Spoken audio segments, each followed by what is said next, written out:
எழுத்தாளர் மகிழினி பாலா அவர்களின் உள்ளத்தை அள்ளி தந்தேன். அத்தியாயம் 16. இன்று விடுமுறை நாளாக இருக்கவும் அலுவலர்கள் யாருமே அலுவலகம் வரவில்லை. அதுவே மேனேஜருக்கு பவானியை தனிமையில் சந்திக்க வசதியாக போய்விட்டது. மேனேஜர் நல்ல தம்பி திருமணம் செய்து கொள்ளாமல் தனி ஆளாக இருக்கவும் விடுமுறை நாட்களிலும் கூட அலுவலகம் வந்து விடுவார். இதில் இவருக்கு துணையாக பியூன் பெருமாளையும் வர சொல்லி தன்னுடைய சொந்த வேலைகளை செய்ய சொல்லி எடுபிடி வேலைகளை வாங்குவார். இன்று பியூன் பெருமாள் மகள் வீட்டு விசேஷத்திற்கு போவதால் விடுமுறை விண்ணப்பம் எழுதி கையெழுத்து போட்டு எழுத்தர் மணியிடம் கொடுத்து இருந்தார். மணி, நான் நாளைக்கு அலுவலகம் வரமாட்டேன். என்னோட மகனுக்கு கல்லூரியில அட்மிஷன் சீட் வாங்க நகரத்துக்கு போறேன். அவரோட வீட்டுக்கு போய் கொடுத்தாலும் நீ என்ன பியூனுக்கு எடுபடியான்னு கேட்பாரு என்று சொல்லி பியூன் கொடுத்த விடுமுறை விண்ணப்பத்தை நீங்களே மேனேஜரிடம் கொடுத்து விடுங்கள் என்று சொல்லி பியூன் எழுதி கொடுத்த லெட்டரை அவரிடமே கொடுத்து விட்டார். பியூனுக்கு தான் தர்ம சங்கடமாக இருந்தது. அச்சச்சோ, மேனேஜர்கிட்ட நேரடியா கொடுத்தா ஏடக்குடமா ஏதாவது சொல்லி நம்மள திட்டுவாருன்னு தான் இவர்கிட்ட கொடுத்தேன். இவரே இப்படி கடைசி நேரத்துல நம்மள சிக்கல்ல மாட்டி விட்டாரே என்று நினைத்து கொண்டு மணியிடம் கொடுத்த லெட்டரை வாங்கி வைத்து கொண்டார். நாளைக்கு ஆபீஸ் லீவ் தானே, அப்படி இருக்கிறப்ப எதுக்குங்க லெட்டர் கொடுக்க போறீங்க என்று சொல்லி துணை மேலாளர் தமிழினை சொல்லவும், சரிங்க மேடம் என்று பியூனும் சமாதானமாகிவிட்டார். அலுவலர்கள் எல்லாரும் வீட்டுக்கு கிளம்பவும் பியூன் மேனேஜரிடம், வீட்டுக்கு கிளம்புற நேரம், நான் வீட்டுக்கு கிளம்புறேன் சார். நாளைக்கு மக வீட்டுல விசேஷம் வச்சிருக்காங்க. நான் இப்ப கிளம்புனாதான் சீக்கிரமா ஊருக்கு போக முடியும் என்று உறுதியாக கூறினார். மேனேஜரும், போயா போ, உனக்கு வேலை நாள்ல இங்க அலுவலகம் வரவே கசக்கும். இதுல விடுமுறையில வர்றதுக்கு எப்படி மனசு வரும் என்று சற்று கடுப்பாகவே கூறினார். பியூன் நாளைக்கு வராம இருக்கிறது நமக்கு நல்லதுதான் என்று நினைத்த மேனேஜர் பவானியை நாளை அலுவலகத்திற்கு வர வைப்பதற்கான ஏற்பாடுகளை செய்ய நினைத்தார். அதுபோலவே பவானியிடம் காலையில் லேண்ட்லைன் போனில் பேசி கெஞ்சியும் கொஞ்சியும் கூப்பிட்டார். பவானியும் மேனேஜர் கூப்பிடவும் தட்ட முடியாமல் அலுவலகம் வந்தாள். எப்பொழுதும் உட்காரும் இடத்தில் உட்காராமல் ரூமில் உட்கார்ந்து இருந்த மேனேஜர் பவானியை ரூம் உள்ளே வர சொல்லவும் பவானியும் உள்ளே சென்றவளை, பவானி உட்காரப்பா என்று பிடிவாதமாக கூறினார். பவானி, பரவாயில்லைங்க சார், அம்மா சீக்கிரமா வர சொல்லியிருக்காங்க என்றாள். இருப்பா, எதுக்கு அவசரப்படுற? இந்தா ஸ்வீட் சாப்பிடப்பா, எனக்கும் பசியா இருக்குது. நான் காலையில டிஃபன் சாப்பிடவே இல்லை என்று சொல்லி அவரும் சாப்பிட்டு கொண்டு பவானிக்கும் கொடுத்தார். பவானி, எனக்கு ராத்திரி காய்ச்சல் அதிகமா இருந்தது. இப்பவும் லைட்டா காய்ச்சல் அடிக்குது. எனக்கு இப்ப எதுவும் வேண்டாம் என்று கூறினாள். அச்சச்சோ, அப்படியா? முன்னாடியே சொல்லியிருக்கலாமே என்று பதறியவர் கிடைத்த சந்தர்ப்பத்தை தவற விடாமல் பவானி பக்கத்தில் வந்து நின்றவர் அப்படியே பவானி கழுத்தை தொட்டு பார்த்தார்.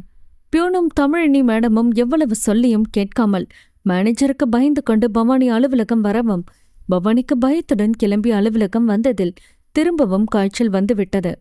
பவானிக்கு உடம்பு சூடாக இருக்கவும் கழுத்தை தொட்டு பார்த்ததுடன் விடாமல் ஏதோ மருத்துவரைப் போல நெஞ்சை தொடுபவரைப் போல சளி காய்ச்சல் அடிக்கிறதா என்று கேட்டுக்கொண்டே பெண்மையை சீண்டும் விதமான அவருடைய கைகள் சென்றது. பவானிக்கு கூச்சமாகவும் பயமாகவும் இருந்தது. ஆனாலும் ஏற்கனவே பவானி மேனேஜரின் செய்கையால் அவர் மீது காதல் வலையில் விழுந்து விட்டதாலும் பவானி காதல் மயக்கத்தில் இருக்கவும் அவருடைய அருகாமை தேவைப்பட்டது போல அவளுடைய மனதிற்கு இவருடைய செய்கையை தடுக்க வேண்டும் என்கிற எண்ணம் வரவில்லை. இது தவறு என்று மனது சொன்னாலும் அவர் செய்வது தவறு என்று சொல்ல முடியாமல் கண்களை மூடி அப்படியே தன்னை மறந்து சிலை போல நின்றாள். இவள் அமைதியாக இருக்கவும் மேனேஜருக்கு நல்ல வசதியாக போய்விட்டது. பவானியை அப்படியே கட்டிப்பிடித்துக் கொண்டு தன்னை மறந்து கனவில் வானத்தில் மிதந்து கொண்டு இருந்தார். பவானியும் சிறிது நேரம் தன்னை மறந்து இருக்கவும் மேனேஜர், உனக்கு உடம்பு எவ்வளவு சூடா இருக்கு, ஹாஸ்பிட்டல் போலாம்பா என்று கரிசனத்துடன் கேட்டவர் அப்படியே இன்னும் கொஞ்சம் பவானியை இறுக்கி கட்டிக்கொண்டார். காதல் மன்னனுக்கு காதல் லீலைகள் தெரியுமல்லவா? அவரும் அவளை மயக்கும் விதமாக கட்டிப்பிடித்துக் கொண்டார். பவானி அமைதியாக இருந்ததை தனக்கு சாதகமாக்கிக் கொண்டு அப்படியே பவானியின் நெற்றியில் அழுத்தமாகவும் முத்தம் வைத்தவர் அப்படியே அவளுடைய கன்னத்திலும் மென்மையாக முத்தம் வைத்தவுடன் பவானியின் கண்களை பார்த்தார். பவானி கண்களை மூடி தன்னை மறந்த நிலையில் இருக்கவும் அப்படியே பவானியின் உதட்டை தன் கைவிரலால் தொட்டு உதட்டிலும் முத்தம் வைத்தார். உதட்டில் முத்தம் வைத்தது பவானிக்கு பிடித்து இருந்தாலும் பெற்றவர்கள் ஞாபகம் வந்து பயமுறுத்தவும் சார் என்று முனகினாள். பவானிக்கு பயத்தில் உடம்பெல்லாம் வேர்க்க ஆரம்பித்து விட்டது. அதற்குள் யாரோ வண்டியை கொண்டு வந்து அலுவலகம் பக்கத்தில் நிறுத்திய சத்தம் கேட்டது. உடனே போன் ரிங் சத்தம் கேட்கவும் மேனேஜர் நிதானத்திற்கு வந்தார். சரிப்பா சரிப்பா, சாரிப்பா, உடம்பு பாத்துக்கப்பா, உடம்பு எவ்வளோ சூடா இருக்கு என்று சொல்லிக்கொண்டே பவானியின் முதுகை தடவி கொடுத்து, டேக் கேர் பவானி என்று அக்கறையுடன் கூறினார். யாரோ ஃபோன் பண்ணி இருக்கிறார்கள் போல. ஃபோன் ரிங் கட்டாகி திரும்பவும் ஃபோன் அடிக்கவும் தன்னுடைய கைபேசியை எடுத்து பார்த்தார். அவருடைய நண்பர் ஃபோன் பண்ணி இருக்கவும் ஆன் செய்து, ஹலோ ஹலோ சார், சொல்லுங்க சார். நான் நேற்று நைட்டு ஃபோனை சைலண்ட்ல போட்டிருந்தேன். இப்போ வரைக்கும் சவுண்டு வைக்கிறது கவனிக்கல. சாரி சார் என்று கூறவும், அலுவலகத்தில் இருக்கிறீர்களா என்று கேட்ட நண்பரிடம், ஆமா சார், ஒரு வேலை இருந்தது, அதனால தான் வந்தேன். வேலை முடிஞ்சது, இப்ப கிளம்ப போறேன் என்று கூறினார். இவர் ஃபோன் பேசிக்கொண்டு இருக்கவும் பவானி இதற்கு மேல் எங்கே இருந்தால் வம்பு என்று நினைத்தவள், நான் வரேன் சார் என்று மேனேஜர் முகத்தை பார்க்காமலேயே சொல்லிவிட்டு வீட்டுக்கு கிளம்பினாள். பவானியிடம் தலையை மட்டும் ஆட்டிவிட்டு திரும்பவும் நண்பருடன் பேசிக்கொண்டே திரும்பினார். பவானி அலுவலகத்தில் இருந்து வெளியில் போகவும் நல்ல தம்பியின் நண்பர் உள்ளே வரவும் சரியாக இருந்தது. நண்பர் உள்ளே வந்ததை பார்த்தவர், இவனுக்கு வேறு வேலையே இல்ல, எல்லாம் என்னோட நேரம் என்று தன்னுடைய தலையில் அடித்துக்கொண்டே தன்னுடைய இருக்கையில் போய் அமர்ந்து கொண்டு சின்சியராக வேலை பார்க்கிற மாதிரி ஒரு நோட்டை எடுத்து பார்த்து கொண்டே இருந்தார். அலுவலகம் உள்ளே வந்த சண்முகம், என்ன தம்பி, இன்னைக்கு கூட அலுவலகம் வந்திருக்க என்று சிரித்துக்கொண்டே கிண்டலாக கேட்டார். ஆமா சார், டைபிஸ்ட் வேலை பார்த்தா அந்த பொண்ணு வேற வேலை கிடைச்சு போயிடுச்சு. இந்த பொண்ணு இங்க வேலைக்கு சேர்ந்து 2 நாள் தான் ஆகுது. வேலை நிறைய இருக்குதுன்னு தான் வர சொல்லியிருந்தேன். எப்பவும் தவறாம ஆஃபீஸ் வர பியோன்னு இன்னைக்குன்னு பார்த்து வரல. இந்த டைபிஸ்டுக்கும் காய்ச்சல் அடிக்குதான். உடம்பு முடியலன்னு சொல்லவும் வீட்டுக்கு போக சொல்லிட்டேன். அதான் சீக்கிரமா கிளம்பிடுச்சு. நானும் கொஞ்ச நேரம் வேலை பார்த்துட்டு கிளம்பலான்னு நினைச்சேன் என்று கூறினார். சரிங்க சார், தோ இந்த பக்கமா வந்தேன். இன்னைக்கு விடுமுறை நாள், இன்னைக்கும் ஆஃபீஸ் திறந்திருக்குதுன்னு நினைச்சுதான் ஃபோன் பண்ணி கேட்டேன் என்று கூறினார். மேனேஜர், டீ காஃபி என்ன சாப்பிட்றீங்க என்று சண்முகத்திடம் கேட்கவும், இப்பதான் வர வழியில டீ குடிச்சிட்டு வரேன், இப்ப எதுவும் வேண்டாம் என்று சொல்லிவிட்டு அப்படியே அலுவலகத்தை நோட்டம் விட்டார். இங்கு யாருமே இல்லை போல என்று நினைத்தவர், நீங்க மட்டும்தான் இருக்கீங்களா, வேற யாரும் வரலையா என்று கேட்டார். அதான் முன்னாடியே சொன்னேன், நீங்க கவனிக்கலையா? என்ன போங்க, எத்தனை முறை சொல்றது என்று சலித்து கொண்டார். நமக்கு ஏன் வம்பு, இந்த ஆளே ஒரு மாதிரியானவர்னு சொல்லுவாங்க, நம்மளும் கேள்விப்பட்டிருக்கோம். இதுல இன்னைக்கு அலுவலகத்துக்கு யாரும் வரக்கணும். இவர்கிட்ட திரும்பவும் கேட்டாலும் உண்மையை சொல்ல மாட்டாரு. இதுல வேற இந்த பொண்ணு எதுக்காக வர சொல்லி இருந்தாரோ, எங்கேயோ உதைக்குதே. சரி பாப்போம், கத்திரிக்காய் முத்தனா கடத்தெருவுக்கு வந்து தானே ஆகணும். என்னைக்காவது ஒரு நாள் வெளியில தெரியாம போக போறதில்ல என்று தனக்குத்தானே நினைத்து கொண்டார். சண்முகம் நல்ல தம்பியிடம், சார், போன வாரம் உங்க அப்பாவை பார்த்தேன். எனக்கு தெரிஞ்சவரோட பொண்ணுக்கு மாப்பிள்ளை பார்க்க சொல்லியிருந்தாங்க. அதனால உங்க அப்பாட்ட சொல்லியிருந்தேன். அன்னைக்கு உங்க அப்பாவை பார்க்கவும் உங்கள்கிட்ட கேட்டு சொல்லியிருந்தேன். அவரும் என் மகன்கிட்ட கேட்குறேன்னு சொல்லிட்டு, வசதி இருக்குதா, சீரெல்லாம் நிறைய செய்வாங்களான்னு கேட்டாரு. இன்னைக்கு காலத்துல படிச்ச பெண் கிடைக்கிறதே பெரிய விஷயம். இதுல சீர் பணம் நிறைய செய்யணும்னு எதிர்பார்த்தா எப்படி? இந்த காலத்துல படிச்சு வேலையில இருக்கிற பெண்கள் நிறையவே எதிர்பார்க்கறாங்க. மாப்பிள்ளையா வரவங்க நிறைய படிச்சு நல்ல பதவியில இருக்கணும், கை நிறைய சம்பளம் வாங்கணும், குறிப்பா வயசும் 30க்கு குறைவா இருக்கணும்னு கேக்குறாங்க. இதுல இவர் இப்படி கேட்கவும் நானும் பதில் எதுவும் சொல்லாம அமைதியா போயிட்டேன் என்று கூறினார். நல்ல தம்பியும் ஆமாம் என்று தலையாட்டி விட்டு சண்முகம் பேசியதற்கும் இவருக்கும் எதுவும் சம்பந்தம் இல்லாததை போல இருக்கவும், சரிங்க சார், நான் கிளம்புறேன். நான் வரப்பவே என்னோட மனைவி இன்னைக்கு ஒரு நாள் விடுமுறையில பிள்ளைங்களோட வீட்டுல இருக்காம வெளியில கிளம்புறீங்கன்னு சலிச்சுக்கிட்டாங்க. நான் கிளம்பும் போதே சீக்கிரமா வரேன்னு சொல்லிட்டு தான் வந்தேன். லேட்டா போனா என்னோட ஒய்ஃபு கிட்ட திட்டு வாங்கணும் என்று சொல்லிவிட்டு, வரட்டுமா நல்ல தம்பி என்றார். சரிங்க சரிங்க, நீங்க கிளம்புங்க என்று சொல்லிவிட்டு, இவனை யார் இங்க வந்து உக்காந்துருக்க சொன்னாங்க, இப்ப எதுக்கு வந்தான் என்று நினைத்து கொண்டார். அத்தியாயம் 17. பவானி பயந்து கொண்டே அலுவலகத்தில் இருந்து வீட்டுக்கு சென்றாள். பவானி இரவு மாத்திரை போட்டுக்கொண்டு படுக்கவும் காலையில் தூங்கி எழுந்தவுடன் காய்ச்சல் குறைந்து இருந்தது. இப்பொழுது அலுவலகம் சென்று வரவும் பயத்தில் காய்ச்சல் அதிகமாகி உடம்பெல்லாம் அனலாக கொதித்தது. அம்மா என்று அலுவலகம் போக வேண்டாம் என்று சொல்லியும் பிடிவாதமாக சென்று வந்த பவானிக்கு இப்போது காய்ச்சல் அதிகமாகி நடக்க முடியாமல் கஷ்டப்பட்டு எப்படியும் வீடு வந்து சேர்ந்தாள். மேனேஜரை நாம் காதலிக்க ஆரம்பித்து விடவும் அவர் கட்டிப்பிடித்து முத்தம் கொடுத்த போது அமைதியாக இருந்தது தவறுதானே? நான் ஏன் இப்படி மாறிவிட்டேன்? அவரை பற்றியும் அவருடைய குணம் பற்றியும் நமக்கு முழுதாக எதுவும் தெரியாது. ஆனாலும் இளங்கன்று பயம் அறியாது என்பார்கள். அதுபோல நாமும் அலுவலகத்தில் மேனேஜர் தனியாக இருப்பார் என்று யாருமே அலுவலகம் வந்து இருக்க மாட்டார்கள் என்று நன்கு தெரிந்து இருந்தோம். காதல் மயக்கத்தில் மேனேஜர் கூப்பிட்டவுடன் கிளம்பி சென்றது நம்முடைய தவறுதானே? அது மட்டுமில்லாமல் அவர் நம்மை கட்டிப்பிடித்து முத்தம் கொடுக்கும்போது தடுக்காமல் இருந்தோம். அவளும் அமைதியாக இருந்ததை நினைத்த அவளுக்கு தன்னுடைய தவறை நினைத்து வெட்கத்தில் கண்களில் கண்ணீர் வந்தது.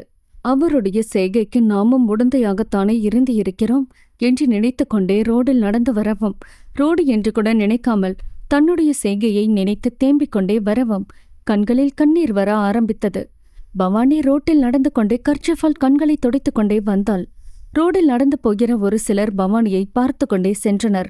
நல்ல வேலை தெரிந்தவர்கள் யாரும் எதிரில் வரவில்லை என்று நினைத்து கொண்டே வந்தவள் வீட்டுக்கு அருகில் வந்தவுடன் தன்னை தைரியப்படுத்திக் கொண்டு மொத்தமாக முகத்தை துடைத்துக் கொண்டாள். காதல் வந்துவிட்டால் சந்தோஷத்தில் நல்லது கெட்டது எதுவென்று நினைக்கக்கூட தோன்றுவது இல்லை. அதை நினைத்த அவளுக்கு கண்களில் இருந்து வந்த கண்ணீரை மட்டும் நிறுத்த முடியவில்லை. அப்படியும் அம்மா அப்பா திட்டுவாங்க, அதோட கேள்வியும் கேட்பாங்க என்று நினைத்தவள் வீடு வந்தவுடன் வராண்டாவில் தங்கைகள் உட்கார்ந்து படித்துக் கொண்டே இருப்பதை பார்த்தாள். தங்கைகள் முன்பு தனக்கு முகத்தில் வராத சிரிப்பை வரவழைத்து போலியாக புன்னகை செய்துவிட்டு பாத்ரூம் உள்ளே சென்றவுடன் தண்ணீர் பைப்பை திறந்துவிட்டு வெளியில் சத்தம் கேட்காதவாறு தன்னுடைய மனபாரத்தை குறைக்க முடிந்தவரை அழுது தீர்த்தாள். நல்ல வேளை போன் ரிங் அடிக்கவும் மேனேஜர் முத்தத்தோடு நிறுத்தி கொண்டார். நாமும் அவர் கட்டிப்பிடித்து முத்தம் கொடுக்கும்போது அமைதியாகத்தானே இருந்தோம். ஏதோ நம்முடைய நல்ல நேரம் இதோடு நிறுத்தி கொண்டார். பெண்களுக்கு கற்பு தானே முக்கியம். நமக்கு போனால் திரும்ப கிடைக்காத மானத்தையும் நாம் பாதுகாக்க வேண்டிய சொத்து அல்லவா? கற்ப அது தெரிந்தும் நான் அமைதியாக இருந்து விட்டேன். உணர்ச்சி வசப்பட்டு தவறு செய்து இருந்தால் நமக்கு தானே அசிங்கம். நமக்கு மட்டுமா அசிங்கம்? நம்மை பெற்ற பாவத்திற்காக நம்முடைய பெற்றவர்களுக்கும் அல்லவா அசிங்கம்? நாம் தவறு செய்து இருந்தால் அவர்களும் அசிங்கப்பட்டு இருப்பார்கள். பெண்கள் கண் இருந்தும் குருடாய் காதல் மயக்கத்தில் இருப்பதால் தானே நாட்டில் நிறைய தவறுகள் நடக்கிறது என்று நினைத்து கொண்டே பாத்ரூமில் இருந்தாள். பார்கவி வந்து கதவை தட்டவும் நிதானத்திற்கு வந்தவள் தண்ணீர் பைப்பை மூடிவிட்டு "தோவர" என்று கூறியவள் முகத்தை கழுவி தன்னுடைய ஷாலில் துடைத்துக் கொண்டு வெளியே வந்தாள். பவானி தன்னுடைய தங்கையிடம் "ஏன் கூப்பிட்ட?" என்றாள். "அம்மா தான் உன்னை கேட்டாங்க பவானி அக்கா." "தனியா போயிருக்கா, நீங்களாதான் அக்கா கூட போயிருக்கலாம். அக்காவுக்கு உடம்பு வேற முடியல, தனியா வருவாளே, இவ்ளோ நேரம் ஆகிடுச்சே, இன்னும் வர காணுமே" என்று புலம்பினார். "அம்மா, அக்கா முன்னாடியே வந்துட்டாங்கம்மா, ரூம்ல இருப்பாங்க" என்று சொல்லிவிட்டு ரூமில் போய் தேடி பார்த்தாள். அங்கே அவளை காணும் என்றுதான் பாத்ரூம் வந்து கூப்பிட்டாள். "உன்னை ரூம்ல படுத்திருப்பேன்னா அங்க போய் தேடி பார்த்தாக்கா, அங்க இல்லைன்னொன்னே பரமேஷ் பாத்ரூம்ல போய் பார்க்க சொன்னாங்கக்கா." "ஏன்கா, இன்னும் காய்ச்சல் அடிக்குதா? உங்க கண்ணெல்லாம் கோவப்பழமாட்ட சவந்து கிடக்கே" என்று கேட்ட தங்கையிடம் "காய்ச்சல் லேசாக அடிக்கிறது, அதோடு வெயிலில் நடந்து வரவும் ஒரு மாதிரியாக இருக்கிறது" என்று கூறி சமாளித்தாள்.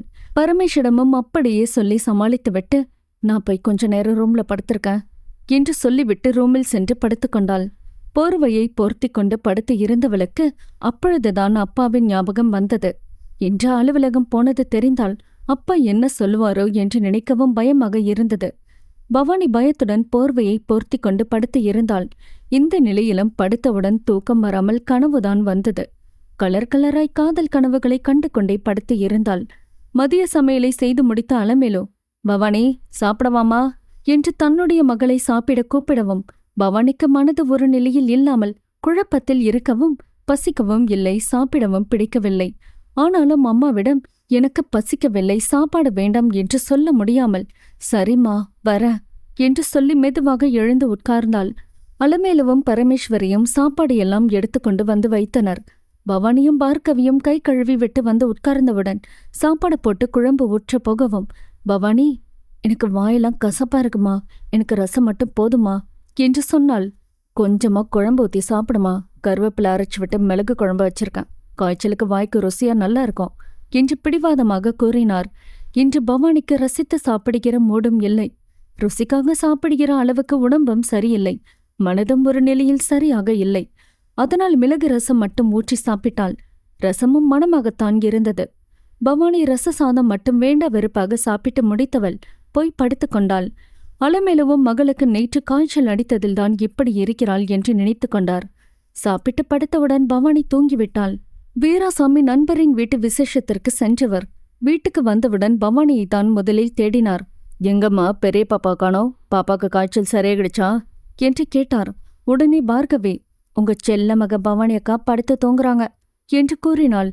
"ஏமா, இந்நேரத்துக்கு பவானி படுத்து தூங்குற ஆள் இல்லையே, திரும்பவும் அக்காவுக்கு காய்ச்சல் வந்துருச்சா?" என்று பதறிக்கொண்டே "இன்னைக்கு என்ன பார்த்து ஃபங்க்ஷனுக்கு போக வேண்டி வந்துருச்சு, நண்பர் பிடிவாதமா கூப்பிடவும் தான் தட்ட முடியாம போயிட்டான்" காலையிலே ஹாஸ்பிட்டல் போய் வந்திருக்கலாமே என்று சொல்லி புலம்பிக் கொண்டு இருந்தார். அலமேலு வந்து தன் கணவரிடம், சரிங்க, இதுக்காக முக்கியமா போக வேண்டிய இடத்துக்கு போகாம இருக்க முடியுமா? விடுங்க, அதான் சாப்பிட்டு படுத்து தூங்குறாளே, சாயங்காலம் காய்ச்சல் விடாம இருந்தா ஹாஸ்பிட்டல் அழைச்சிட்டு போலாம். இப்ப அவ்வளோ தூரம் பயணம் செஞ்சு வந்தது அலுப்பா இருக்கும், போய் கொஞ்ச நேரம் படுத்து ரெஸ்ட் எடுங்க என்று கூறினார். சரிம்மா என்று வீராசாமியும் போய் படுத்துக்கொண்டார். அவர்களும் விசேஷத்திற்கு பஸ் வைத்துதான் அழைத்து சென்றார்கள். அப்படியும் பஸ்ஸிலும் ஒரே கூட்டம், உட்காரக்கூட இடம் பத்தவில்லை.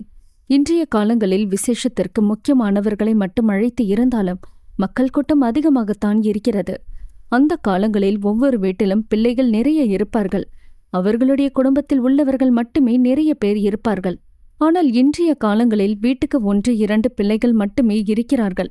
அப்படியும் வீட்டில் விசேஷம் என்றால் அதிகமானவர்கள் இருப்பதாகவே தோன்றுகிறது என்று நினைத்து கொண்டே படுத்து இருந்தவர் அப்படியே தூங்கிவிட்டார். சிறிது நேரம் படுத்து தூங்கி ரெஸ்ட் எடுக்கவும் பவானிக்கு காய்ச்சல் கொஞ்சம் குறைந்து இருந்தது. அலமேலு இஞ்சியை தட்டி போட்டு தேநீர் கொண்டு வந்து கொடுத்தார். அவருடைய கணவரும் விருந்து சாப்பாடு சாப்பிட்டு வந்து இருந்தார். அவருக்கும் இந்த தேநீர் குடித்தால் ஜீரணமாகும் என்றும் பவானிக்கும் காய்ச்சல் விட்டு விட்டு அடிக்கிறதாலும் இந்த தேநீரை போட்டுக்கொண்டு வந்தார். மற்ற நாட்களில் எப்பொழுதாவது இஞ்சி விலை குறைவாக இருக்கும்போது மட்டுமே இஞ்சி தட்டி போட்டு தேநீர் போடுவார். அதுவும் பார்கவிக்கு இஞ்சி வாசனையில் இந்த தேநீர் குடிக்கவே பிடிக்காது. உடம்புக்கு நல்லது என்று இஞ்சி டீயை குடிக்க சொன்னால் எனக்கு டீயே வேண்டாம் என்று வாயாடுவாள். எதற்கு 2 விதமான தேநீர் போட வேண்டும் என்றும் சாதாரணமான வாசனைக்காக ஏலக்காய் மட்டும் தட்டி போட்டு தேநீர் போடுவார். மகள்களையும் கணவரையும் தேநீர் குடிக்க கூப்பிட்ட அலமேலு டீயை ஆற்றி டம்ளரில் ஊற்றி வைத்தவர் பார்கவியை கூப்பிட்டு, பவானி இன்னும் எந்திரிக்கலையா? நீ போய் அக்காவை எழுப்பிடுமா தங்கோ என்று சொல்லிக்கொண்டே கணவருக்கும் பரமேஷுக்கும் தேநீர் எடுத்து கொடுத்து விட்டு அலமேலுவும் தேநீரை குடித்தார். அலமேலுவுக்கு தன் மகள் சொல்ல சொல்ல கேட்காமல் இன்று அலுவலகம் சென்று வந்ததில் பவானி மீது கோபம் அவ்வளவு. சொல்லியும் கேட்காமல் பிடிவாதமாக போய்விட்டு வந்து இப்பொழுது திரும்பவும் காய்ச்சல் வந்துவிட்டது. பிள்ளைகள் பெற்றவர்கள் பேச்சை தட்டாமல் அவர்கள் சொல்கிறபடி கேட்டால்தான் பெற்றவர்களுக்கும் நிம்மதியாகவும் சந்தோஷமாகவும் இருக்கும். பிள்ளைகளும் பெற்றவர்கள் சொல் பேச்சு கேட்டு நமக்கு நல்லதை தானே சொல்கிறார்கள் என்று புரிந்து நடந்து கொண்டால் அவர்களுடைய எதிர்கால வாழ்க்கையும் சிறப்பாக இருக்கும். இந்த காலத்து பிள்ளைகளிடம் புரிகிற மாதிரி எடுத்து சொன்னாலும் கேட்க மாட்டார்கள் என்று நினைத்து கொண்டே தேநீரை கையில் வைத்துக்கொண்டு பவானியை கூப்பிடப் போன பார்கவியும் காணோமே என்று பார்த்து கொண்டே இருந்தார். வீராசாமி, ஏன் அலமோ டீயை குடிக்காம கையில வச்சுட்டு உட்காந்துட்டு இருக்க? எங்கம்மா பவானியும் பார்கவியும் டீ குடிக்க வர காணோமே என்று கேட்டார். நீங்க டீயை குடிங்க, அவங்க வருவாங்க என்று கோபமாக சொல்லவும் வீராசாமி, உனக்கு இப்ப என்ன ஆகிடுச்சு, ஏன் அப்படி கோவப்படுற என்று கேட்டார். அத்தியாயம் 18. அலமேலு பவானி மீது உள்ள கோபத்தில், இப்ப நீங்க டீயை குடிங்க, நானும் உங்க கூடவே தானே உட்காந்துருக்கேன், எனக்கு எப்படிங்க தெரியும் என்று கோபமாக கூறினார். வீராசாமிக்கு குழப்பமாக இருந்தது. நம்முடைய மனைவி எப்பொழுதும் இப்படி கோபப்படக்கூடியவர் இல்லையே, இன்றைக்கு இவளுக்கு என்ன ஆகிவிட்டது என்ற சிந்தனையில் இருந்தார். அலமேலு தன்னுடைய இளைய மகள் பார்கவியை கூப்பிட்டு, நீ போய் பவானியை எழுப்பி டீ குடிக்க கூப்பிட்டோமா என்று கூறியிருந்தார். பார்கவியும் அக்காவை எழுப்பி, டீ குடிக்க வாங்க அக்கா, அம்மா உங்களை கூப்பிட்டு வர சொன்னாங்க என்றாள். கலர் கலராக கனவுகளை கண்டு கொண்டு இருந்த பவானி அப்படியே தூங்கியிருந்தாள். ஆழ்ந்த தூக்கத்தில் இருந்த பவானி யாரோ கூப்பிடுகிற சத்தம் கேட்கவும் தன்னுடைய இமை மூடி கனவு கண்டு கொண்டு இருந்தவள் தன்னுடைய கண்களை லேசாக திறந்து பார்த்தாள். தன் அருகில் தங்கை பார்கவி உட்கார்ந்து இருக்கவும் என்ன என்று கேள்வியாக தன்னுடைய தலையை மட்டும் ஆட்டி கேட்டாள். கிழிஞ்சதப்போ, இவ்ளோ நேரம் நான் பேசினது உங்களுக்கு கேட்கலையா? அக்கா டீ குடிக்க வாங்க அக்கா, அம்மா உங்களை கூப்பிட்டு வர சொன்னாங்க அக்கா என்றாள். காதல் மயக்கத்தில் இருந்த பவானியின் வாய் சரி என்று சொன்னாலும் உடம்பும் மனதும் இன்னும் சிறிது நேரம் ஆகட்டுமே, அப்படியே கொஞ்ச நேரம் படுத்து இருக்கலாம் என்று சொல்லியது. திரும்பவும் பார்கவி, நேரமாகிடுச்சு வாங்கக்கா என்று அழுவாத குறையாக கூறினாள். அம்மா கூப்பிடுறாங்க என்று சொல்லிய வார்த்தை மனதில் பதியவும் அவசரமாக எழுந்த பவானி, தோ வர என்று கூறினாள். ஏற்கனவே அம்மா சொல் பேச்சு கேட்காம ஆஃபீஸ் போயிட்டு வந்ததால திரும்பவும் காய்ச்சல் வந்துருச்சு.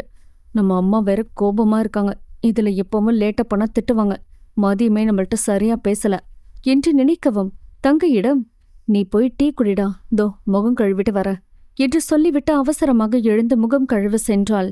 பவானி மதியம் சாப்பிட்டு படுக்க போகும்போது கொஞ்சமாக தைலம் எடுத்து நெற்றி கழுத்தியெல்லாம் தேய்த்து கொண்டு படுத்து தூங்கி சிறிது நேரம் ரெஸ்ட் எடுத்ததில் இப்பொழுது காய்ச்சல் விட்டு இருந்த மாதிரி இருந்தது. முகம் கழுவி விட்டு வந்த பவானியிடம் வீராசாமி, என்னம்மா பவானி, இப்பவும் காய்ச்சல் அடிக்குதா உடம்பு நல்லா இருந்தா இவ்ளோ நேரம் வரைக்கும் படுத்திருக்க மாட்டியே என்று சந்தேகத்துடன் கேட்டார். இன்று விடுமுறையிலும் அலுவலகம் சென்று வந்ததை பற்றி அம்மா சொல்லவில்லை போல. அதனால்தான் அப்பா அதை பற்றி கேட்கவில்லை. நல்ல வேளை அம்மா சொல்லி இருந்தால் இந்நேரம் அப்பா நம்மிடம் கத்தி சத்தம் போட்டு இருப்பார் என்று நினைத்து கொண்டு சிந்தனையில் இருக்கவும், ஏமா பவானி என்றவர், காய்ச்சல் சரியாகிடுச்சான்னு கேட்டேன் என்றார். தேநீர் சூடு ஆறிவிட்டால் பவானிக்கு குடித்த மாதிரியே இருக்காது. அவளுக்கு ஆறிய டீயை குடிக்கவும் பிடிக்காது. அதனால் அவசரமாக தேநீரை கையில் எடுத்துக்கொண்டே, என்னங்கப்பா என்றாள். அப்பா என்ன கேட்டார் என்று தெரியாமல் முழித்துக்கொண்டே அம்மாவின் முகத்தை பார்த்தாள்.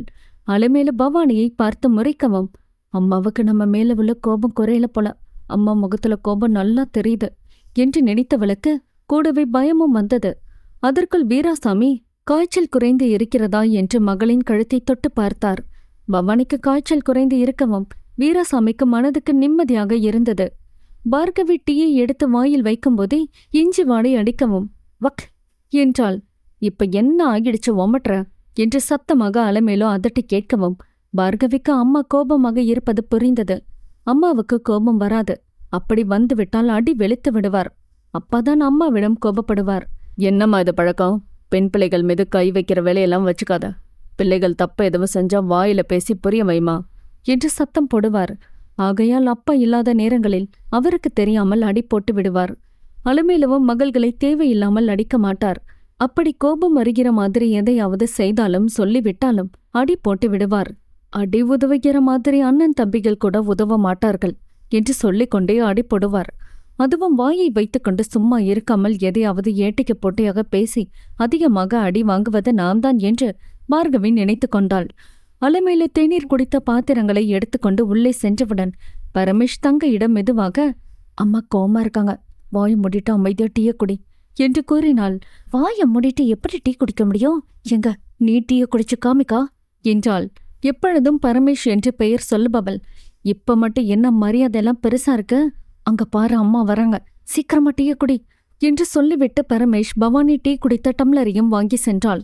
என்று பவானிக்கு உடம்பு முடியவில்லை. நாமும் டீ குடித்த டம்ளர்களை தேய்த்து கழுவி வைக்கலாம் என்று நினைத்த பரமேஷ் அம்மாவுக்கு உதவியாக இந்த சின்ன வேலையையாவது செய்யலாம் என்று பாத்திரங்களை தேய்த்து கழுவி வைத்தாள். அலமேலு எப்பொழுதும் மகள்கள் வேலை செய்ய வேண்டும் என்று எதிர்பார்க்க மாட்டார். பாவம், படிக்கிற பிள்ளைகள் இவ்வளவு புத்தகங்களை தூக்கிக் கொண்டு பள்ளிக்கூடம் போய் வருவதே அசதியாக இருக்கும். இதில் எங்கே வேலை செய்ய முடியும் என்று மகள்களுக்கு எப்பொழுதும் வேலை வைக்க மாட்டார். யாரையும் எதிர்பார்க்காமல் தினமும் எல்லா வேலைகளையும் அலமேலுவை செய்து விடுவார். பவானி மட்டும் எப்பொழுதாவது அலமேலுவுக்கு உதவியாக வேலை செய்தாலும், நீ போமா, போய் உட்காந்து படிக்கிற வேலையை பாருமா என்பார். பெண் பிள்ளைகள் பெற்றவர்கள் வீட்டில் இருக்கிற வரைக்கும் தான் வேலை செய்யாமல் செல்லமாக இருக்கலாம்.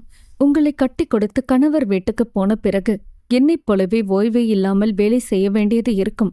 நாமும் பெண் பிள்ளைகளாக பிறந்த காரணத்தால் திருமணம் முடிந்த பிறகு மனதில் இருக்கும் சந்தோஷம், ஆசை, அன்பு, பாசம் எல்லாம் மறந்துவிட்டு பெரிய தியாகியைப் போலதான் இருக்க வேண்டும் என்பது பெண் பிள்ளைகளுக்கு எழுதப்படாத சட்டமாகும் என்று பவானியிடம் புலம்புவார். அலமேலு அம்மா அவர்களுடைய வீட்டில் முதல் பெண் பிள்ளையாக செல்ல பிள்ளையாக பிறந்து வளர்ந்தவர். அவ்வப்பொழுது அதையெல்லாம் சொல்லி பழைய நினைவுகளை மகள்களிடம் பெருமையாக சொல்லிக் கொள்வார். அலமேலு திருமணம் முடிந்து மாமியார் வீட்டுக்கு வந்த புதிதில் வீராசாமியும் வாயில்லா பூச்சியாக அம்மாவுக்கு பயந்து கொண்டு எதிர்த்து பேச மாட்டார். அலமேலுவுக்கு அதிகமாக பேசி பழக்கமில்லை. மாமியாரிடமும் எதிர்த்து பேசத் தெரியாமல் பயந்து கொண்டு அவர் சொல்கிற வேலையை எல்லாம் செய்து முடிப்பார். அப்படியும் வீராசாமியின் அம்மா அலமேலு செய்கிற வேலையில் குறைகளை கண்டுபிடித்து குற்றம் சொல்லிக் கொண்டே இருப்பார். பெண்கள் திருமணம் செய்து கொண்டு வாழ வந்து விட்டால் வாழ வந்த வீட்டில் மாமியாரிடம் எதிர்த்து பேசாமல் அமைதியாக இருந்தால்தான் வாழ்க்கை நடத்த முடியும்.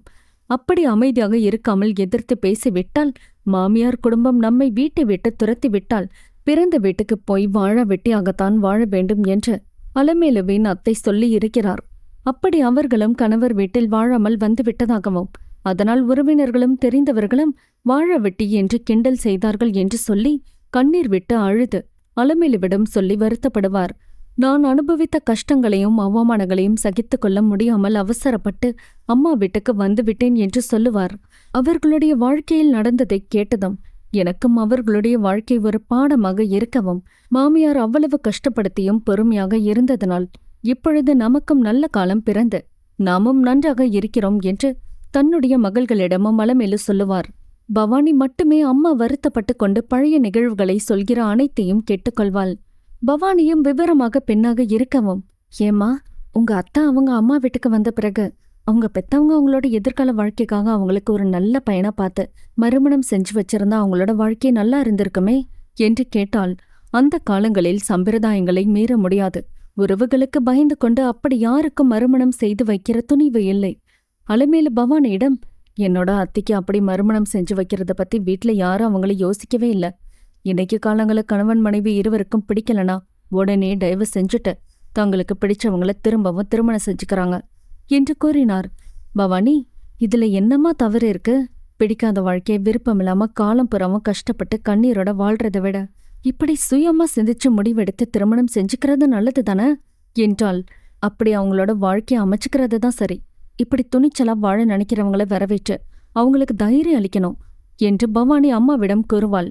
இப்படியே பழைய நினைவுகளை ஒரே நேரத்தில் அம்மாவும் பவானியும் தனித்தனியாக, ஆனால் ஒரே விஷயத்தை பற்றி பேசிய நிகழ்வுகளை பற்றியே இருவரும் நினைத்து கொண்டு இருந்தனர்.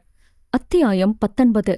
அலமேலு தன்னுடைய பெரிய மகள் பவானியிடம் எப்பொழுதும் அதிக பாசமாக இருப்பார். தாயும் மகளும் இருவரும் அம்மா மகள் என்பதை தாண்டி தோழிகளைப் போல பேசிக்கொள்வார்கள். அலமேலுவும் மற்ற மகள்களிடம் காண்பிக்கும் பாசத்தை விட ஒருபடி மேலே பவானியிடம் அதிக பாசத்தை காண்பிப்பார். வீட்டுக்கு முதல் பெண் குழந்தை என்பதால் பவானியிடம் பெற்றவர்களும் அதிக பாசமாக இருப்பார்கள். அம்மா எப்பொழுதும் தன் மீது அதிக பாசமாக இருப்பவர் என்று பவானி மீது கோபமாக இருப்பதை தாங்கிக் கொள்ள முடியாமல் பவானிக்கு மனது கனத்தது. அம்மா பேச்சை மீறி அவள் அலுவலகம் சென்றதும் அங்கு நடந்த நிகழ்வுகளை நினைக்கும்போது பெற்றவர்களை நேர்கொண்டு பார்க்க முடியாமல் தவித்தாள். அம்மாவின் ஒதுக்கம் அவளை மேலும் குற்ற உணர்ச்சிக்கு ஆளாக்கியது. அம்மாவுக்கு உதவியாக வேலை செய்ய தோன்றாமல் ஏதோ போல இருந்தாள் பவானி. எப்பொழுதும் அம்மா அப்பாவுடன் சகஜமாக பேசுபவள் இன்று அவர்களை தவிர்த்து தனிமையை விரும்பினாள். பவானிக்கு வேலைகளை செய்கிற எண்ணமும் இல்லாமல் மனது முழுவதும் வெறுமையாக இருந்தது. இன்று அம்மா கோபமாக இருக்கவும் அவர்கள் அருகில் செல்வதற்கே பயமாகவும் இருந்தது. நாமும் காதலிக்க ஆரம்பித்து விட்டோம். எப்படியும் அம்மாவும் அப்பாவும் நம்முடைய காதலை ஏற்றுக்கொள்ள மாட்டார்கள். ஆனாலும் காதலிக்க ஆரம்பித்து விட்டால் காதலையும் மறக்க முடியாது. இது மறுக்க முடியாத உண்மை அல்லவா? பெற்றவர்களுக்காக காதலையும் விட்டுக் கொடுக்கவும் முடியாது. காதலிக்க ஆரம்பித்து விட்டால் காதலிப்பவர்கள் பிரச்சனைகளை எதிர்கொள்ள வேண்டும் என்று தெரிந்துதான் ஒவ்வொருவரும் காதல் வலையில் விழுகிறார்கள். இதில் நாம் மட்டும் விதிவிலக்கா என்ன என்று நினைத்து தன்னை சமாதானப்படுத்திக் கொண்டாள். இப்போதைக்கு இதை பற்றி யாரிடமும் சொல்லவும் வேண்டாம் என்று நினைத்தவள் பவானி அம்மாவுக்கு துணையாக எந்த வேலையும் செய்யாமல் போய் படுத்துக் கொண்டாள். பவானி எப்பொழுதும் டீ குடித்தவுடன் ஹாலில் உட்கார்ந்து டிவி பார்ப்பாள். பார்கவி பள்ளிக்கூடம் போய்விட்டு வந்தவுடன் தங்கைக்கு பாடம் சொல்லிக் கொடுப்பாள். இன்று எந்த சிந்தனையும் இல்லாமல் ரூமில் போய் படுத்துக் கொண்டவள் அம்மா ஒவ்வொரு நாளும் சமையலறையில் வேலை பார்க்கும்போது பவானியிடம் அவர்களுடைய கடந்த கால பழைய நிகழ்வுகளை பற்றி சொல்லுவார். பெண்கள் பெற்றவர்கள் வீட்டில் இருக்கிற வரைக்கும் தான் சுதந்திரமாக தங்களுடைய விருப்பப்படி ஜாலியாக இருக்க முடியும். திருமணம் செய்து கணவர் வீட்டுக்கு சென்ற பிறகு எல்லா பெண்களின் வாழ்க்கையும் ஒரே மாதிரி இருப்பதில்லை. ஒரு சில பெண்களின் வாழ்க்கை பயணத்தில் காலம் அவர்களுடைய வாழ்க்கையை சந்தர்ப்ப சூழ்நிலையாலும் அவர்களின் வாழ்க்கையை கேள்விக்குறியாகவும் ஆக்கிவிடும். ஏன், சிலரது வாழ்க்கையை சூறாவளியாகவும் மாற்றிவிடும் என்றும் அப்படித்தான் அலமேலு அவர்களுடைய அத்தையை பற்றியும் அவர்களுடைய வாழ்க்கையில் அனுபவித்த கஷ்டங்களை பற்றியும் சொல்லி வருத்தப்படுவார். இத்தனைக்கும் அவர்கள் அத்தைக்கு பெற்றவர்கள் விருப்பப்படி மாப்பிள்ளை பார்த்து நன்கு விசாரித்துதான் அவர்களுக்கு திருமணம் செய்து வைத்தனர்.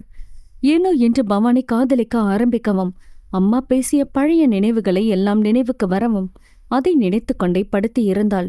இதுவரை ஒரே சீராக போய்கொண்டு இருந்த நம்முடைய வாழ்க்கையிலும் காதல் வந்து புகுந்து கொண்டதும் மொத்த நிம்மதியும் போய் இப்பொழுது பயம் மட்டுமே நமக்கு துணையாக வந்து கூடவே உட்கார்ந்து கொண்டது.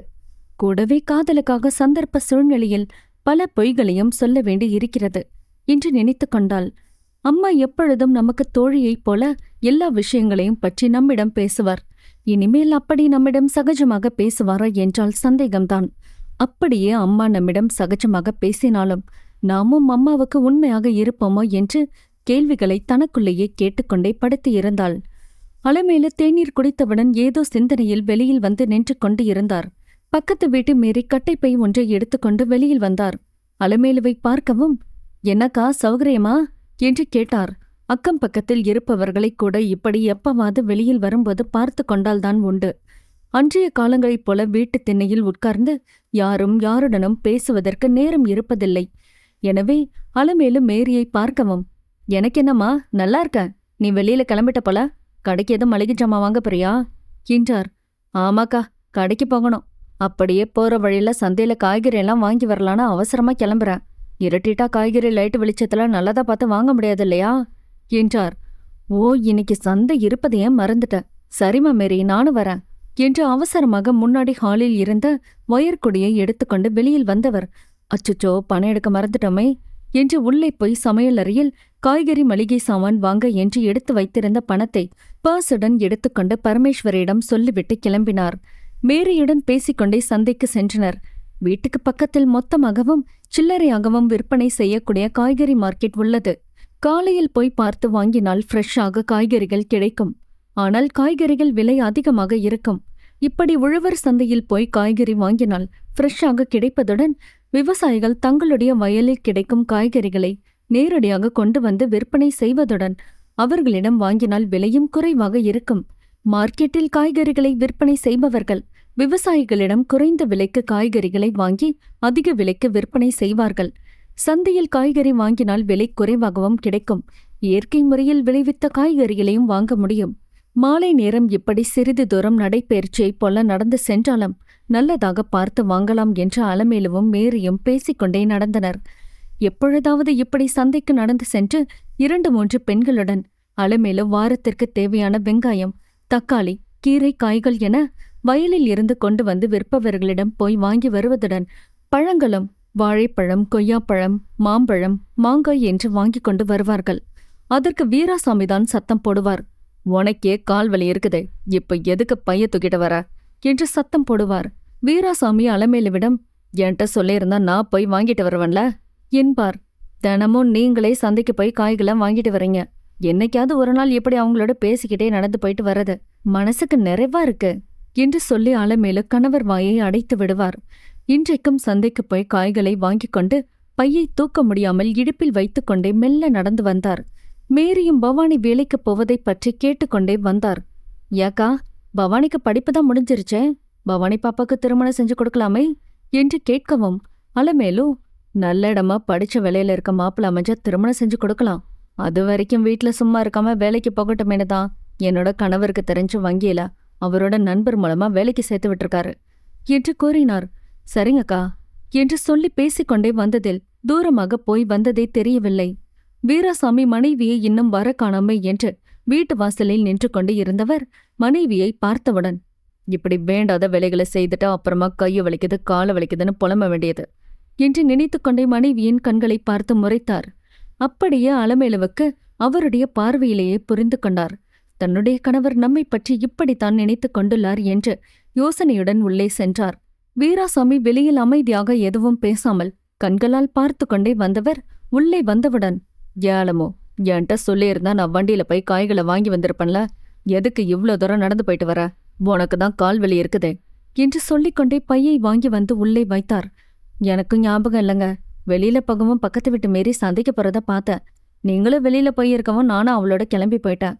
போற அவசரத்துல பரமேஷ்ட உங்களை வர சொல்ல மறந்துட்டேன் என்றார். சரிம்மா, நானும் வெளியில போயிட்டு இப்பதான் வீட்டுக்கு வந்தேன்.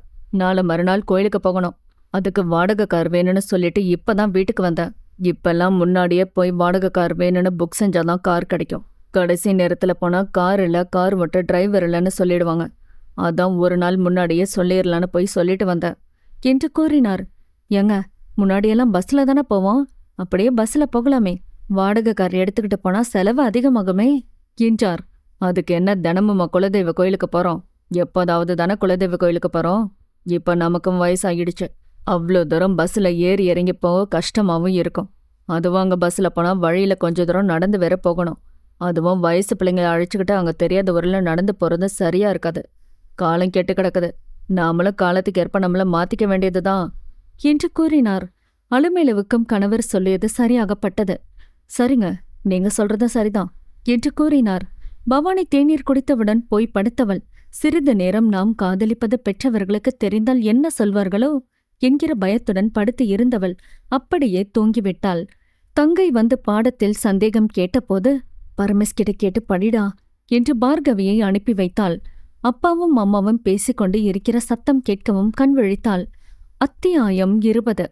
அலமேல சந்தைக்கு போய்விட்டு வந்தவுடன் காய்களை எடுத்து வைத்துக் கொண்டே கணவரிடம் பேசிக்கொண்டு இருந்தார். இவர்கள் பேசுகிற சத்தம் கேட்கவும் தூங்கிக் கொண்டு இருந்த பவானி முழிப்பு வந்து எழுந்து கொண்டாள். தன்னுடைய கைபேசியை எடுத்து மணி பார்த்தாள். மணி 7:30 இருக்கவும், அச்சச்சோ, இவ்ளோ நேரம் தூங்கியிருக்கோம். மாலை நேரத்துல சும்மா படுத்திருந்தாலே அம்மா சத்தப்படுவாங்க. பொழுது இறங்குற நேரம் படுத்து தூங்கக்கூடாதுன்னு சொல்வாங்க. இவ்ளோ நேரம் ரூம்ல தூங்கினதை பார்த்தா அம்மா திட்டுவாங்க என்று நினைத்தவள் அவசரமாக எழுந்து பாத்ரூம் போய் முகம் கழுவி ஃப்ரெஷ் ஆகி வந்தவள் தண்ணீர் குடித்து விட்டு வந்து ஹாலில் உட்கார்ந்து கொண்டாள். பவானிக்கு எல்லாருடனும் ஹாலில் உட்கார்ந்து சாதாரணமாக பேசுவதற்கு தோன்றவில்லை. ஆனாலும் யாரும் நம்மை தவறாக நினைத்துவிடக்கூடாது என்றுதான் ஹாலில் வந்து எல்லாருடனும் உட்கார்ந்து கொண்டாள். கணவரிடம் சிறிது நேரம் பேசிக்கொண்டு இருந்த அலமேலு, சரிங்க, நான் போய் தோசை ஊத்துறேன் என்று சொல்லிவிட்டு சமையல் அறைக்கு சென்றார். வீராசாமி, உனக்கு தான் கால் வலிக்குதுன்னு சொன்னியே, இன்னும் கொஞ்ச நேரம் உட்காந்து ரெஸ்ட் எடுமா, நான் போய் தோசை ஊத்துறேன் என்று கூறினார். இல்லங்க, இப்பவே நேரம் ஆகிடுச்சு, உங்களுக்கு எதுக்குங்க சிரமம், நானே தோசை ஊத்துறேன் என்று சொல்லி எழுந்து கொள்ள போனார். உடனே பவானி, நீங்க உட்காந்துருங்கம்மா, நான் போய் தோசை ஊத்துறேன் என்று சொல்லிவிட்டு அம்மாவின் பதிலுக்காக காத்திருக்காமல் அடுப்படிக்கு சென்று தோசை ஊற்றினாள். அலமேலுவும், சரி பவானியே தோசை ஊத்தட்டும், தினமும் சமையல் வேலையை செய்யாவிட்டாலும் இப்படி என்னைக்காவது ஒரு நாள் சமையல் வேலைகளை செய்து பழகிக்கட்டும். இப்படி எல்லா வேலைகளையும் செய்ய தெரிஞ்சுக்கிட்டாதான் திருமணம் செஞ்சு மாமியார் வீட்டுக்கு போன பிறகு வேலைகளை செய்ய கஷ்டமா இருக்காது என்று நினைத்துக்கொண்டு அமைதியாக இருந்தார். பவானி அடுப்பில் தோசை கல்லை வைத்து தோசை ஊற்றிவிட்டு இன்னொரு அடுப்பில் காலையில் அரைத்த சட்னி இருக்கவும் அதை எடுத்து சூடு பண்ணி வைத்தாள். பரமேஷ் அக்காவுக்கு உதவியாக, அக்கா, நானும் கொஞ்ச நேரம் தோசை ஊத்துறேன் என்றாள். அக்கா, உனக்கு தான் நேத்திலிருந்து உடம்பு முடியலையே, கொடுங்க அக்கா, நான் தோசை ஊத்துறேன் என்றாள். பவானி, எனக்கு இப்ப காய்ச்சல் சரியாகிடுச்சு, நீ போய் அப்பாவே அம்மாவே சாப்பிட கூப்பிட்டு தட்டு எடுத்து வச்சு தோசையை கொண்டு போய் கொடு என்றாள். சரிக்கா என்ற பரமேஷ், அம்மா அப்பா சாப்பிடுவாங்க என்று சொல்லிவிட்டு குடிக்க தண்ணீர் கொண்டு போய் வைத்தாள். அலமேலு, நீ போய் சாப்பிடு பார்கவி, நீயும் அக்காவும் முதல்ல சாப்பிடுங்க என்றார். பார்கவி, எனக்கு எழுதுற வேலை இருக்குமா, நீங்க போய் சாப்பிடுங்க, நான் எழுதி முடிச்சிட்டு வந்து சாப்பிட்டுக்கிறேன் என்றாள். சாப்பிட்டு எழுதுமா என்று வீராசாமியிடம், அப்பா, சாப்பிட்டு எழுத உட்காந்தா தூக்கம் வந்துரும் என்று சொல்லும் போதே கொட்டாவி விட்டாள். வீராசாமி சிரித்துக்கொண்டே, சரிம்மா, சீக்கிரமா எழுதி முடிச்சிட்டு சாப்பிடவாமா, இப்பவே தூக்கம் வருது போல என்று சொல்லிவிட்டு போய் கை கால் கழுவி விட்டு வந்தார். பவானி அம்மா சமையல் செய்யும்போது பக்கத்தில் இருந்து எப்படி செய்கிறார்கள் என்று கவனிப்பாள். எனவே அலமேல தோசை ஊத்துகிற மாதிரி தோசையை மெலிதாக ஊற்றி எடுத்தாள். பரமேஷ் பெற்றவர்களுக்கு தோசையை எடுத்து சென்று பரிமாறினாள். பார்கவி ஒரு வழியாக எழுதி முடித்தவள், அப்பாடா என்று சொல்லி கையையும் காலையும் உதறிவிட்டு கொண்டு, எப்பதான் இந்த படிக்கிற வேலையெல்லாம் முடியுமோ, பவானி அக்கா மாதிரி படிச்சு முடிச்சுட்டு ஃப்ரீயா இருக்கணும் என்று சொல்லிக்கொண்டே தன்னுடைய புத்தக மூட்டையை கொண்டு போய் தொப்பென வைத்தாள். சத்தம் கேட்கவும் அலமேலு, பையன் மெதுவா வையுமா, நாளைக்கு காலையில பள்ளிக்கூடத்துக்கு எடுத்துட்டு போகணும்ல, அதுக்குள்ள கிழிச்சு விடுவாப்பல என்று சத்தம் போட்டார். அச்சோ, நாம வேகமா பைய வச்சது அம்மா காதுல கேட்டுருச்சு போல என்று நினைத்தவள் பதட்டத்துடன் பையை எடுத்து பார்த்தாள். பை எங்கும் கிழிந்து இருக்கவில்லை என்றவுடன், அப்பாடா, நல்ல வேளை பை கிழியல என்று நினைத்தவள், இவ்ளோ புத்தகத்தை சாக்குல வச்சு எடுத்துட்டு போனாலே சாக்கு தாங்காது, இதுல இந்த பைய மாத்திரம் என்று சொல்லிக்கொண்டே சாப்பிட வந்தாள். அலமேலு, வாயாடி வா, பேசினது போதும், வந்து சாப்பிடு என்றார். பார்கவி சாப்பிட்டவுடன் போய் படுத்து தூங்கிவிட்டாள். சாப்பிட்டவுடன் அலமேலுவிடம் வீராசாமி பேசிக்கொண்டு இருந்தார். தன்னுடைய மனைவியிடம் வெளியில் நடக்கிற அவருக்கு தெரிந்த எல்லா விஷயங்களையும் வந்து மனைவியிடம் சொல்லுவார். அப்படியே அவர்களுடைய வீட்டு விஷயங்களையும் மனைவியிடம் கலந்து பேசி முடிவு எடுப்பார். வீராசாமியின் அம்மா அடிக்கடி மகனிடம் தன்னுடைய கணவரை பற்றி சொல்லி, உங்க அப்பா எதை செஞ்சாலும் அவர் இஷ்டத்துக்கு தான் செய்யறாரு, நம்மள்ட்ட ஒப்புக்கு கூட ஒரு வார்த்தை கூட கேட்கறதில்ல என்று சொல்லி புலம்புவார். அவருடைய அப்பா முக்கியமான விஷயங்களை கூட எந்த முடிவும் மனைவியிடம் கலந்து பேசி முடிவெடுக்க மாட்டார். அப்படியே அவருடைய இஷ்டத்திற்கு அவசரமாக எதையாவது செய்து சொதப்பி வைப்பார். வயலில் விவசாயம் செய்வதில் இருந்து மற்றவர்களிடம் கடன் வாங்குவது முதல் யாருக்காவது கடன் கொடுப்பது வரை எதையுமே மனைவியிடம் சொல்லாமல் மறைத்து விடுவார். அதை பார்த்து அம்மா வருத்தப்பட்டு தன்னிடம் சொல்லி புலம்புவதை கேட்டும் பார்த்தும் வளர்ந்ததால் நாமும் அப்பா மாதிரி இருக்கக்கூடாது என்கிற எண்ணம் வீராசாமிக்கு உண்டு. அப்பாவும் அவர் இஷ்டத்திற்கு பண விஷயத்தில் நடந்து கொண்டதுடன் கொடுத்த பணத்தை கண்டிஷனாக கேட்டும் வாங்க மாட்டார். தான் வாங்கிய கடனை பணம் கிடைக்கும்போது சீக்கிரமாக திருப்பியும் கொடுக்க மாட்டார். இதனால் வீராசாமியின் அப்பா வாங்கிய கடனுக்கு வட்டி கட்டியும் கொடுத்த பணம் வராமல் போயும் நிறைய கடனில் கடனாளியாக வாழ்ந்தார். நாமும் அப்பா மாதிரி இருக்கக்கூடாது என்று நினைத்துக் கொள்வார். அதனால் மனைவியிடம் எல்லா விஷயங்களையும் கேட்டு கலந்து பேசி பொறுமையாக முடிவு செய்வார். பதறாத காரியம் சிதறாது என்பார்கள். அதுபோல எதை செய்தாலும் மனைவியிடமும் கலந்து பேசி பொறுமையாக முடிவு எடுப்பார். இப்படியே கணவனும் மனைவியும் மகள்கள் வேலை செய்து முடிக்கிற வரைக்கும் பேசிக்கொண்டு இருந்தனர். பவானியும் பரமேஸ்வரியும் தோசை ஊற்றி சாப்பிட்டவுடன் பாத்திரங்களை தேய்த்து கழுவி வைத்தனர். அடுப்படியை துடைத்துவிட்டு படுக்க சென்றனர். அலமேலு எப்பவும் இரவு டிஃபன் செய்து சாப்பிட்டவுடன் எவ்வளவு நேரம் ஆனாலும் அடுப்படியை சுத்தம் செய்துவிட்டுத்தான் படுக்க செல்வார். இரவு நேரத்தில் சமையலறையில் மகாலட்சுமி வந்து போவார். அடுப்படியும் சுத்தமாக இருக்க வேண்டும். சாப்பிட்ட பாத்திரங்களும் தேய்த்து கழுவி சுத்தமாக இருந்தால்தான் வீட்டில் மகாலட்சுமியும் தங்குவார். அப்பொழுதுதான் நமக்கும் காசு பணம் சேரும் என்று அவர்களுடைய அம்மா சொல்லி கேட்டு இருக்கிறார். அவர்கள் சொன்னது உண்மையோ என்னவோ, எதையும் நம்பிக்கையுடன் செய்வதில் வீடும் சுத்தமாக இருக்கும். எந்த ஒரு விஷயமும் நம்பிக்கையுடன் செய்வதே நமக்கு பலம் என்று அலமேலு மகள்களிடம் சொல்லுவார். அம்மா சொல்வதை யார் கேட்கிறார்களோ இல்லையோ, பவானி மட்டும் அம்மா சொல்வதை அப்படியே கேட்டு அம்மா சொல்லியதை வேத வாக்காக எடுத்துக்கொள்வாள். இன்றும் அம்மாவைப் போலவே பவானியும் சமையல் செய்து சாப்பிட்டு முடித்தவுடன் சமையலறையை சுத்தம் செய்துவிட்டு பாத்திரங்களையும் கழுவி வைத்துவிட்டு வந்து படுத்துக்கொண்டாள். மாலை படுத்து அவ்வளவு நேரம் தூங்கியதில் இப்பொழுது தூக்கம் வராமல் படுத்து புரண்டு கொண்டே இருந்தவளுக்கு தூக்கம் வருவதற்கு பதில் காதல் கனவுதான் வந்தது. காதலிக்க ஆரம்பித்துவிட்டால் காதல் கனவு வருவது இயல்புதானே. பவானியும் காதல் கனவுகளைக் கண்டு காதல் பாடல்களைப் பாடி கனவுடன் ரசித்துக் கொண்டு இருந்தவளுக்கு விடுகிற நேரம்தான் நன்கு தூக்கம் வந்தது. நல்ல தூக்கத்தில் இருந்தவளை பரமேஷ் வந்து எழுப்பிவிட்டாள். அக்கா, இன்னைக்கு நீ ஆபீஸ் போக வேணாமா? இவ்ளோ நேரம் தூங்குற என்று சொல்லி எழுப்பிவிடவும் அறக்க பறக்க எழுந்து உட்கார்ந்து கொண்டவளுக்கு இந்த கனவு வந்து நம்முடைய தூக்கத்தை கெடுத்து விட்டதே. காலையில் உதித்த சூரியனின் குளிர்ந்த மஞ்சள் வெயிலை கொடுத்துவிட்டு பிறகு அக்னி வெயில் அடிக்க ஆரம்பிக்கிற நேரம் வரைக்கும் இப்படி தூங்கி இருக்கிறோமே என்று நினைத்து கொண்டாள். எவ்வளவு நேரம் யோசனையோடு உட்கார்ந்து இருப்பது? இன்னும் கொஞ்ச நேரம் படுக்கலாம் என்று உடம்பு கெஞ்சியது. ஆனால் பவானியின் மனது அலுவலகம் போக வேண்டுமே, இப்பொழுதே நேரமாகிவிட்டது என்று அறிவுறுத்தியது. இப்படி எழுந்து போகவே மனது வரவில்லை என்று நினைத்தாலும் காதல் கனவு கண்டதில் மனதிற்கு மகிழ்ச்சியாக இருந்தது. அதை நினைக்கவும் பவானிக்கு சிரிப்பும் வெட்கமும் சேர்ந்தே வந்தது. நாமும் இப்படி தனியாக சிரிக்கிறோமே, வீட்டில் யாராவது நம்மை பார்த்து ஏன் தனியாக சிரிக்கிறாய் என்று கேட்டு விடுவார்களே என்று தோன்றவும் பயந்து கொண்டு வந்த சிரிப்பை அடக்கிக் கொண்டு அவசரமாக பாத்ரூம் சென்று ஃப்ரெஷ்அப் ஆகி வந்தாள். கைபேசியை எடுத்து மணியை பார்த்தால் 8 மணி ஆகியிருந்தது. இனிமே காஃபி கேட்டா அம்மா திட்டுவாங்க என்று நினைத்தவள் பாத்ரூம் சென்று குளித்து கிளம்பி வந்தாள். ஏனோ இன்றும் அம்மா நம்மிடம் சரியாக பேசவில்லை என்று பவானிக்கு தோன்றவும் சோகமாக இருந்தாள்.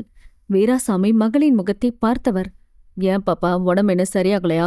இன்னும் காய்ச்சல் அடிக்குதா என்று கேட்டார். பவானிக்கு என்ன சொல்வது என்று தெரியாமல் முழித்தவள் தன்னை சுதாரித்துக் கொண்டு, இல்லப்பா, காய்ச்சல் சரியாகிடுச்சு, நான் நல்லதா இருக்கேன். நேத்து லேசான தலைவலி இருந்துச்சு, தூக்கம் வராமல் லேட்டா தூங்கி எழுந்திருக்கவும் இப்ப டல்லா இருக்க மாதிரி இருக்குப்பா என்று சொல்லி சமாளித்தாள். தொடரும். சேனலை சப்ஸ்கிரைப் பண்ணாதவங்க உடனே போய் மகிழினி பாலு யூடியூப் சேனலை சப்ஸ்கிரைப் பண்ணிட்டு பெல் பட்டனை கிளிக் பண்ணிக்கங்க. மீண்டும் சந்திக்கலாம்.